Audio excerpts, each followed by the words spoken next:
मंडी के गेट का सबसे पहले लात हम मारा। सरकार ने काले कानून वापस नहीं लिए और इसमें किसी किसान को परेशानी आई तो गेट मंडी के गेट का सबसे पहले लात हम मारा। काली करतूते हैं उस एप्स्टीन फाइल में, उसको दबाने के लिए सारा किया जा रहा है। नरेंद्र मोदी जी वही करेंगे जो ट्रंप कहेगा कि भाई कोरोना जैसे हालात एक बार फिर बढ़ने वाले। मंडियों के काले कानून वापस नहीं लिए गए सरकार के द्वारा, तो जिस दिन से गेहूं मंडी में आना शुरू हो जाएगा, सभी विधायक और जो चुनाव लड़े 90 की 90 सीटों पे, वो मंडियों के गेट पे बैठेंगे। देखिए, जो ही किसान की फसल मंडियों की तरफ आने के लिए तैयार है, खेतों में पक्के तैयार हो चुकी है। ये सरकार जो हमेशा से किसान मजदूर विरोधी रही, इस किसान मजदूर विरोधी सरकार ने नए फरमान जारी कर दिए कि भाई जो भी किसान आएगा उसको पहले बायोमेट्रिक अंगूठा लगाना पड़ेगा, अपने साथ गवाह लाने पड़ेंगे, ट्रैक्टर ट्रैली का नंबर प्लेट चाहिएगी और बिल्कुल सुबह 6 बजे से लेकर के रात के 8 बजे तक ही आप फसल मंडी में लेके आ सकते हैं। जो किसान जाड़े में गर्मी में 6 महीने अपनी फसल को बच्चों की तरह पालने का काम करता है, उसको बड़ी फसल को उगाने का काम करता है, पकाने का काम करता है, उस पर आज टाइम की पाबंदी नहीं लगाना कहाँ तक सही है, जहाँ पूरी रात फसलें आती हैं, क्योंकि कंबाइन भी जरूरी नहीं कितना ही बड़ा गांव हो, आज 10 से 12 कंबाइन एक गांव में उपलब्ध हो पाती है। उसके अलावा बायोमेट्रिक, जब इस सरकार के पास पूरी डिटेल है मेरी फसल मेरा ब्यौरा के नाम से, मेरी फसल मेरा ब्यौरा के पोर्टल पे किसान ने, हरियाणा प्रदेश के समस्त किसानों ने बताया हुआ कि भाई हम कौन सी फसल कितने एकड़ में उगा रहे हैं, पका रहे हैं। उसके बाद किस तरीके के बायोमेट्रिक की जरूरत पड़ेगी, ये सबके समझ से बाहर है। किसान जब खेत में कंबाइन चलती है, अपनी फसल उगाने कटाने का काम करता है, जब उस फसल को वो कटाने का काम करता है तो ट्रैक्टर वाला फसल लेकर के कांटा पर्ची दे के मंडी में फसल अपना आड़ती का रितान का अपने छोड़ के फसल को वापिस लेने लेके चला जाता है ट्रैक्टर। तो इस प्रक्रिया में कहाँ दिक्कत है? अब कह रहे हैं बोला भाई किसान ना आना पड़ेगा, या किसान अपने 2 आदमी और अधिकृत कर सके कि ये उसकी फसल ने बेचेंगे। अरे भाई कोई पाकिस्तानी तो आंदा नहीं, फसल बेचने कौन लग रहा है? हरियाणा के लोग बेचने लग रहे।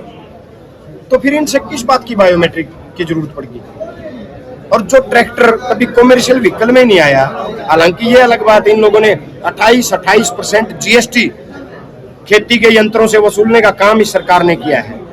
वो ट्रैक्टर तो किसान का व्हीकल है, उसे कॉमर्शियल व्हीकल में लाने की जो ये नई प्लानिंग तैयार कर रहे हैं, उससे किसान का भला नहीं बल्कि किसान बर्बाद हो जाएगा। पुराना छोटा मोटा ट्रैक्टर लेकर के किसान अपना काम चला रहा है, खेत में उसको रखने का काम करता है। और सबसे बड़ी बात जो है, एक आदमी 20-20 चक्कर लगाता है जो किराए का काम करके अपने परिवार का पेट पाल रहा है, जो ट्रैक्टर वाला, उसको ये किस श्रेणी में गिनने का काम करेंगे? कल को उनके ऊपर भी कोई ऐसा चार्ज ना लगा दे कि भाई इसने तो मंडी के चक्कर गणे काट दी। दूसरी बात, मैंने सरकार से, माननीय मुख्यमंत्री जी से एक वीडियो के माध्यम से, प्रेस के साथियों के माध्यम से पूछा था कि मुख्यमंत्री जी एक बात बताओ, 2 किले का किसान है, 1 किले के दाने घर खाने खातर रह के लिए, और 1 किले के दाने बच रहे हैं मुश्किल से उसके पास, 30-35 मन 40 मन गेहूं उसके पास बचा हुआ है। जब को रेडी बग्गी में लेके आया जी, ट्रैक्टर का तो किराया भी 2-2-2.5 हजार रुपये हो गया, महंगाई बढ़ गई, पेट्रोल डीजल के रेट आसमान छू रहे हैं। तो उस बैल गाड़ी को या झोटा गाड़ी को आपकी श्रेणी में गिनने का काम करो, क्या उसका भी नंबर प्लेट लाओगे? या वो किसान कैसे आएगा? तो ये सारे कानून ऐसे हैं जो किसान को केवल परेशान करने का काम कर रहे हैं। सरकार का धर्म है किसान का एक-एक दाना खरीदने का, और किसान का अधिकार है एक-एक दाना अपनी सरकार को बेचने का MSP के ऊपर। तो सरकार से हमारी मांग है, उसी के लिए हमने माननीय SDM साहब को ज्ञापन सौंपा है कि सरकार तक हमारी जो मांगे हैं, किसानों की जायज मांगे हैं, ये सारे जो काले कानून हैं, इन काले कानूनों को वापस लो, मंडियों में ऐसी व्यवस्था बनाए कि किसान का जितना भी अनाज मंडी में आए वो आसानी से चला जाए। जिस भी आड़ती को अपनी बेचनी है उसके बेच के और उसको समय से उसके पैसे का भुगतान हो जाए। आपने एसडी को ज्ञापन सौंपा है, ज्ञापन सौंपने के बाद में सरकार तक बात जाएगी, उसके बावजूद भी सरकार अगर इन मांगों को वापस नहीं लेती है, इन कानूनों को वापस नहीं लेती, तो पार्टी का आगे कैसे रहने वाला है? देखिए, परसों विधायक दल की बैठक थी, और हमारे नेता प्रतिपक्ष चौधरी भूपेंद्र सिंह हुड्डा जी के नेतृत्व में कांग्रेस पार्टी का ये फैसला हुआ है, अगर ये मंडियों के काले कानून वापस नहीं लिए गए सरकार के द्वारा, तो जिस दिन से गेहूं मंडी में आना शुरू हो जाएगा, सभी विधायक और जो चुनाव लड़े 90 की 90 सीटों पे, वो मंडियों के गेट पे बैठेंगे। और मैं आज आपको कह रहा हूं, अगर इस सरकार ने काले कानून वापस नहीं लिए और इसमें किसी किसान को परेशानी आई, तो गेट, मंडी के गेट का सबसे पहले लात हम मारेंगे, वो ताला तोड़ने का काम हम करेंगे। सरकार को ये कानून वापस लेने पड़ेंगे, नहीं तो बहुत बड़ा जन आंदोलन अभी किसान जैसे करेंगे। गेहूं की खरीद शुरू हो गई है, तो मंडी पे कब जाके विधायक जी लात मारने वाले हैं? देखिए, फसल तो लगभग आप मान के चलो 10 अप्रैल के आसपास ही आनी शुरू होगी, और सरकार को हमने अभी 2-3 दिन का अल्टीमेटम भी दे रखा है। पार्टी ने सरकार को अल्टीमेटम दिया था 2 दिन पहले कि भी लगभग 5 से 7 दिन के अंदर इनको वापस लो काले कानूनों, ठीक है। और उसी संदर्भ में हमने ज्ञापन सौंपा है।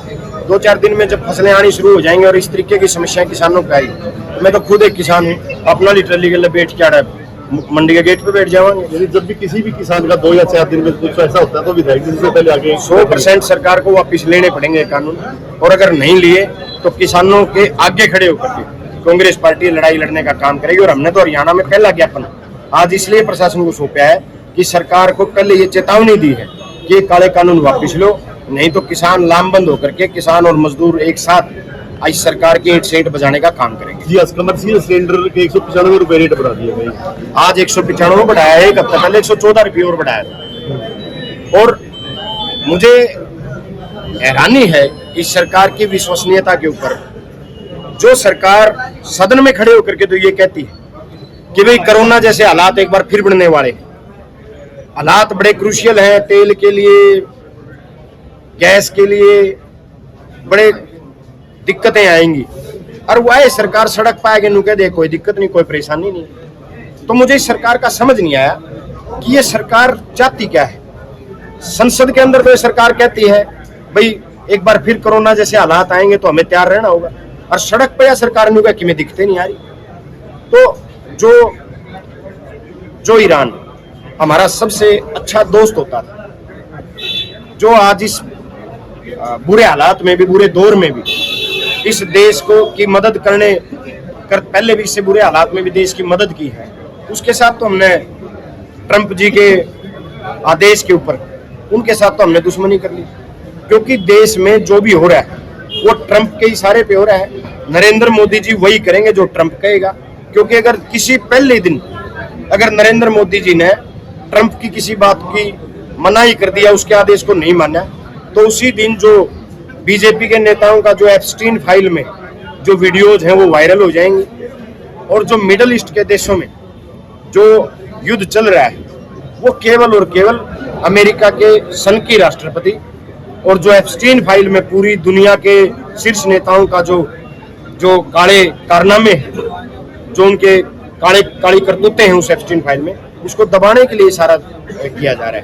पेट्रोल पंपों पर किसानों को तेल देने से भी काफी जो पंप वाले मना कर रहे हैं कि खुले में तेल नहीं देंगे, और ऐसे बोला हमारे पास कोई पत्र आया हुआ है। मैं तो पेट्रोल पंप वाले साथियों को कहूँगा, भाई इमरजेंसी व्हीकल जो फायर ब्रिगेड है, एम्बुलेंस है, इमरजेंसी व्हीकल के अलावा आप किसी का भी तेल ना डालो, क्योंकि हो सकता है स्थिति तो महीने में 20 दिन में सुधर जाएगी, लेकिन किसान ने तो इस फसल के लिए 6 महीने इंतजार करा। और अगर किसान को ही तेल नहीं मिला, उसकी कंबाइन नहीं चली, उसका ट्रैक्टर मंडी तक नहीं पहुंचा, तो उसका तो सब कुछ बर्बाद हो जाएगा। इसलिए मैं तो कहूंगा पेट्रोल पंप वाले साथियों को, भाई किसानों को जरूर से जरूर ट्रैक्टर और कंबाइन में जरूर से जरूर तेल डालने का काम करो। बाकी चाहे किसी का प्राइवेट व्हीकल में गालो ना गालो, वह तारी मर्जी है। और सरकार को मैं ये कहना चाहूंगा, मानवता के आधार पर सरकार जो स्थिति है उस स्थिति को स्पष्ट करे देश को, सदन में कुछ, सड़क पे कुछ। ये सरकार की जो नीति है, इससे केवल और केवल एक भ्रम का जाल ही फैलेगा देश में, प्रदेश में माहौल ही खराब होगा। तो सरकार ये व्यवस्था बदलने का काम करे।